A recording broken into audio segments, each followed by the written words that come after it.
good evening, good afternoon. Here we are. I'm Zina Hassel from ZLH Enterprises, and I'm here at Spectrotel in New Jersey with Ross Artale, who's the CEO. And in addition to Ross Artale, we have Jay Kim here, who is the product manager working with the POTS migration, who has been around the industry for 30 plus years. And we are here to talk about the POTS migration to fiber, which is overtaking the industry over the last couple of years. And I just wanted to, first of all, thank you guys for being here. And let's take it from, why are we even doing this? Why are we forcing customers to displace all of their copper POTS lines, copper circuits, whether they're 2-wire, 4-wire, which is displacing a lot of alarm lines, point-to-point circuits? Why are we doing that? Well, first I want to thank you for entertaining us. I always entertain people. We've been partners for over 20 years. Yes, we have. Zina has been a trailblazer in the industry. She's a woman-owned business, and she's done an amazing job, and really appreciative of the partnership that we have. But I think that POTS transformation is important for many different reasons. First and foremost, the regulatory environment is paved a way to allow ILECs to start decommissioning part of the copper network. Let's talk about, there was FCC regulation that came out a couple of years ago, which basically mandated that these ILECs disband the copper infrastructure that goes from their central offices to the customer prem. Now, by the ILECs having to revamp that infrastructure, that also has an effect on the CLECs because they purchase their services from the ILECs. So it's basically become an overhaul to the entire industry. The question is, why did the FCC mandate that? And what does that mean for the end user customer? So there's, it's kind of a two-pronged answer. So there's a forbearance order that allowed the ILECs to discontinue uni copper loops, kind of a point-to-point DS0 and DS1 loops. So so that would affect both the Uni-P and Uni-L? Yeah, so mostly just Uni-L.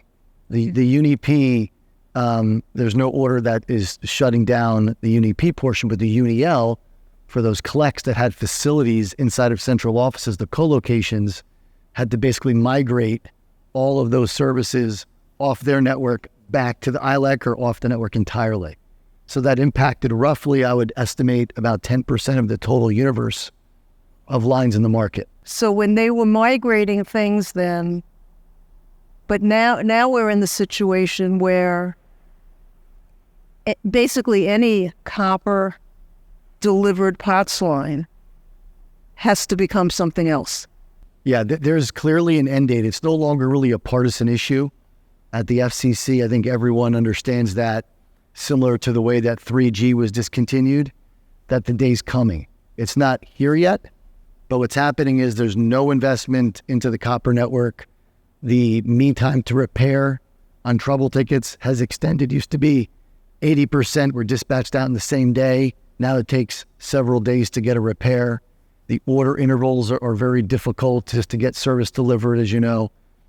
And so with little to no investment, with extraordinary price increases that are occurring in the market, we're seeing unprecedented levels of rate increases across the board on copper. So if that end date is coming at some point in the near future, if the rates are extraordinarily high and the service level is poor, it really gives a great opportunity for us to transform the services to next-gen products and services, which we're supporting here at Spectrotel. What are some of the alternatives that a customer has? I mean, we have elevators, we have alarms. How is it going to affect TTY service? What are the options that customers are going to have? It's a great question, Zina. All those we consider to be like specialty lines, fire alarm panels, modems, elevator lines, security, burglar, commercial alarms, typically have what's, a POTS line on it that's made of copper, and that copper is now, being threatened and will be discontinued, is being discontinued. And we have several options at Spectrotel. What we call as an umbrella, the POTS transformation as a service encapsulates several options for the customers and partners out there looking for copper POTS line replacement. Two products that we have here right in front of us here are the data remote, POTS in a box, and the UMA air dial.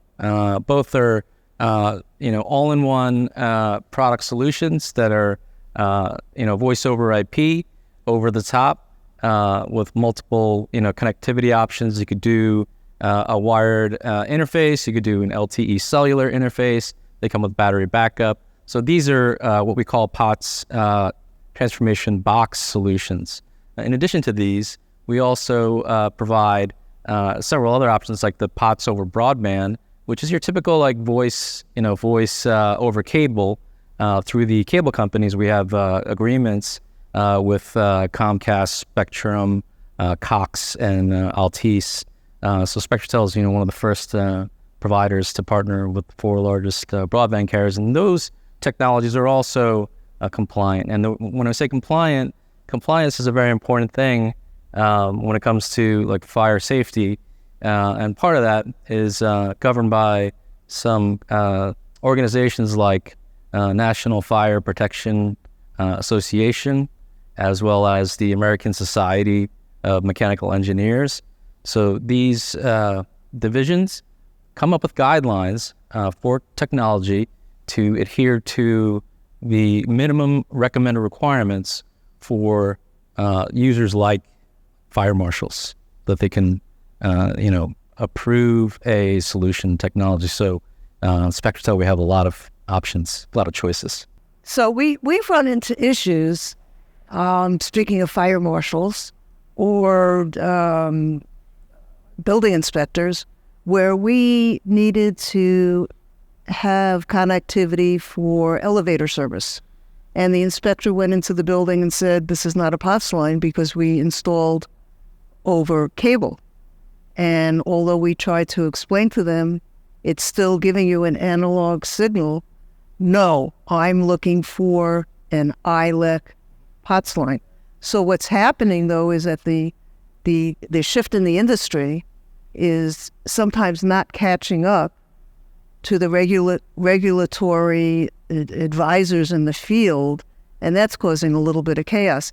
But I do have a question, because you've got your, we call them the POTS in the box or the wireless.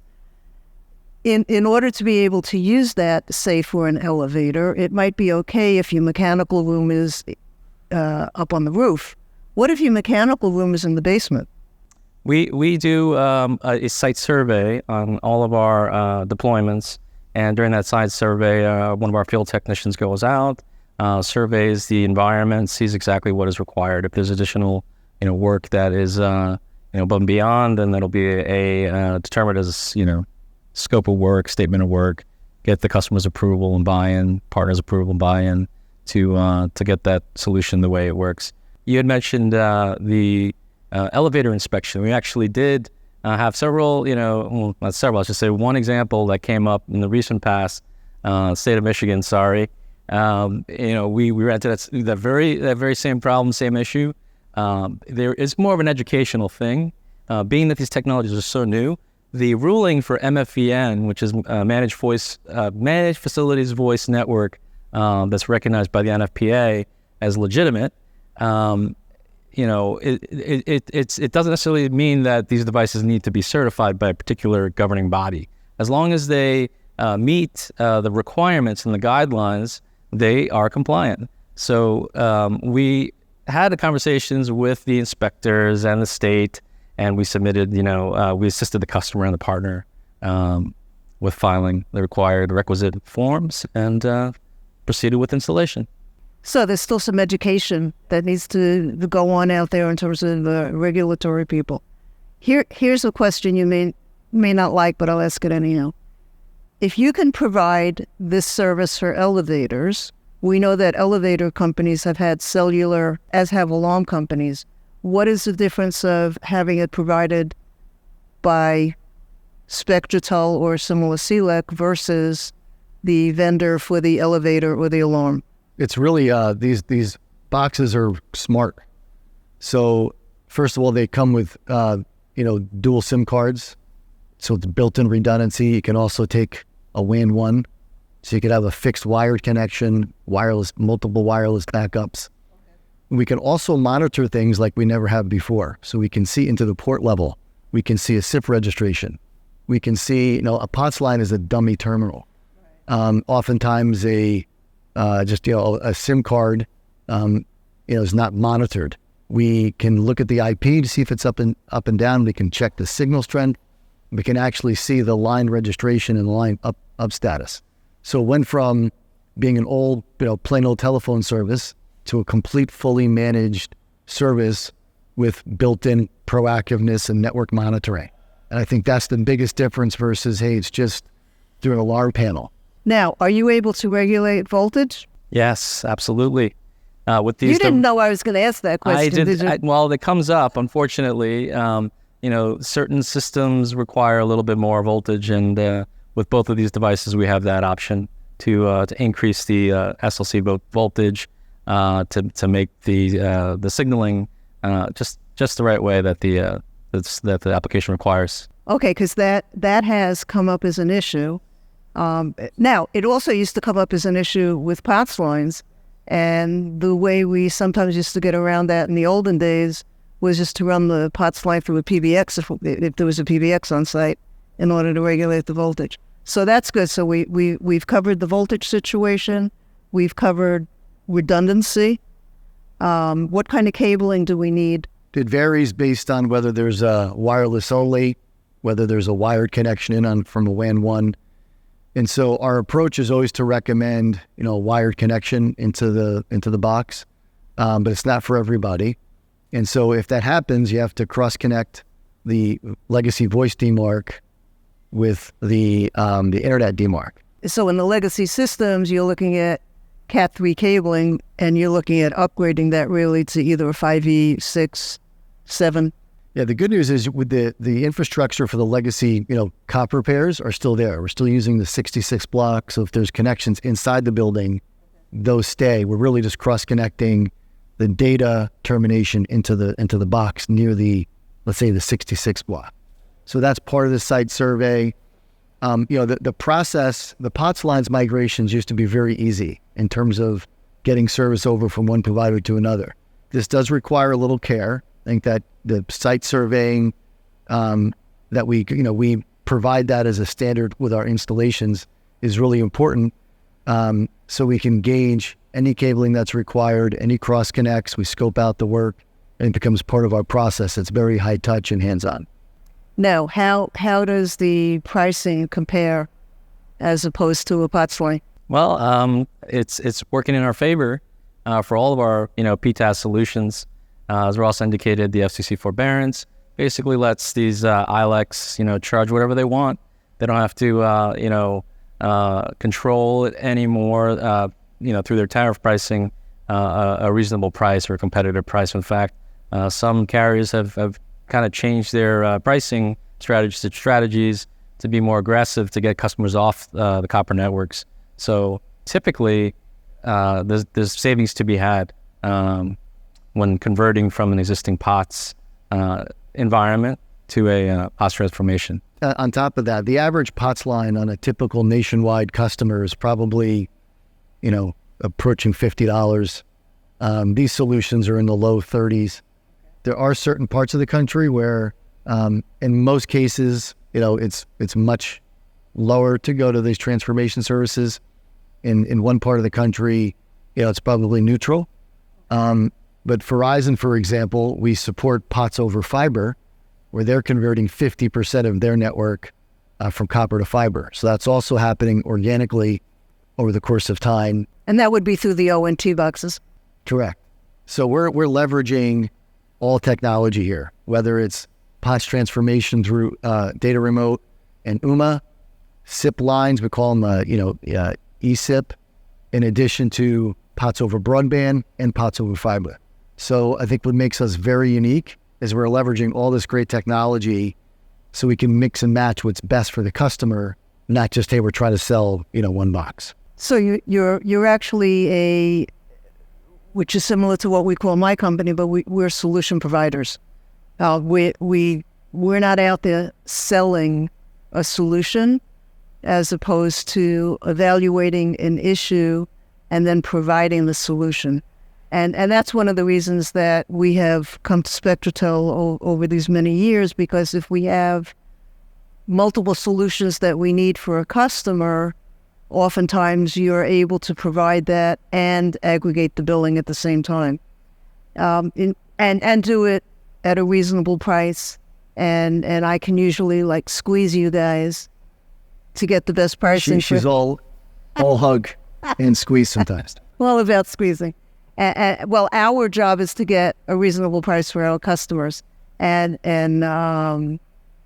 so that's one of the reasons that we like working with you guys too. And then if there is an issue, we know that we can wake people up at night. I have been woken up many a nights partnering with Zina to work on some trouble tickets, but I think she has a passion for servicing customers, and she's really the best at holding her suppliers accountable because she cares. I think that's why her business has grown, has been very successful, and why we align very well with her is because we take that very seriously. And I think her approach on being agnostic to the technology is very similar to ours. And that alignment is important, is why we drive a lot of business together. And however bad you think it is sometimes to work with me, I have my second generation in the business now, and goodness knows you don't want to have to deal with Jody Hassel on a bad day. It's called Zina Squared is Jody. So customers are going to have to change their copper infrastructure. There's no way around it. We've been talking about POTS lines here. We can go to another segment and talk about circuits and such at a later date. But in terms of the POTS transformation, what customers need to do is keep an eye out for their snail mail and their email, because Verizon and or your carrier are sending notices. If you miss the notice and do not tend to a transformation plan with the ILEC, they will shut your service off. I know that for a fact because that has been done to some of our clients. It's not a pretty sight, and then you're in a tizzy to get something installed with expedites because you don't want to have life safety issues hanging out there. So everybody should really now be taking a look at their analog POTS inventory and see what's connected where. If you're not sure, you need to get a technician on site to do a locate and tag. Make sure that all of those lines that you're paying for are actually connected to something. It's not surprising that when we send people out for surveys, we do find lines that are not connected to anything, and we don't know for how long that has been. And so from a dispute perspective, you can't really dispute, well, it wasn't connected, you can't charge. Doesn't matter, it's on site. So you really have to take a look at your inventory on a regular basis. You can connect with my company, ZLH Enterprises, and we will go through the evaluations. We will, for the POTS transformation, most likely bring you to Spectrotel. If for some reason they're not able to do it, we can provide other solutions, but Spectrotel does have a reasonable size NOC, Network Operations Center. They can remotely go into these units, as we discussed before, to see the health of the unit, to see if the port is open, to see whether or not the voltage is appropriate, and do we need external antennas. They have the feet on the street to do the surveys. And so I think that everybody does need to take a look and make sure that as you're being solicited by other people in the industry, and there are some scare tactics going on right now, don't get scared. Call a solution provider and let us help you through the transition. Thank you. Really appreciate your time today. And there's still about 25 to 30 million POTS lines in America. It's going to take some time to transition. Doesn't happen overnight. But for all the reasons we've discussed today, with cost increases, regulatory environment, the lack of service levels, performance on copper, there's many good reasons to migrate. You want to get ahead of the curve, because at some point there will be a time where this has an end date to it. And so I think the time to act is now. And I think we've got a lot of great solutions to help customers get to that next phase. Thank you very much. Thank you. Thank you.